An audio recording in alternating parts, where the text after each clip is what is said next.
ปลายดีครับวันนี้เราจะมาเลื่อยลองติดเฟดฟิกเกอร์บอร์ดกีตาร์พินเด้อทุกคนเด้อนี่ตัวนี้เขาก็จะมีตัวกดโน้ตหรือว่าสเกลของมันตัวนี้แล้วก็จะมีไหมตัวนี้สำหรับเลื่อยสำหรับเห็ดฟิงเกอร์บอร์ดเนาะเราจะปรับให้มันตรงข้างหนึ่งเด้อมีความเทียงตรงสูงกับตัวนี้แล้วก็จะมีติดไว้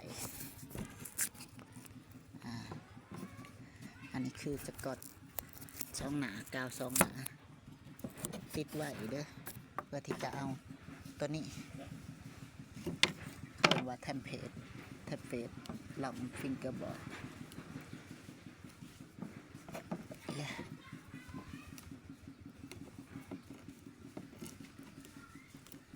นี่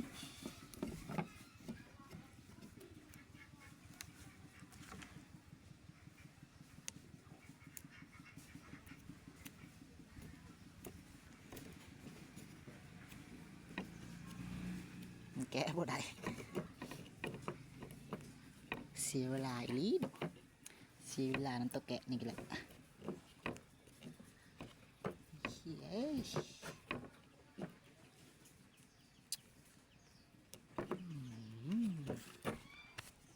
นี่แหละทุกคนเวลาเห็ดมันก็จะมีเงาอันนั้นมาขวางเสมอแนวมันที่มันเห็ดให้มันหยุ่งยากส่วนทางนี้เขายังบ่ทันตัดเดี๋ยวเขาจะตัดกำลังเขาจะแปะบอลได้กระไดเด้อจะแปะประมาณนี้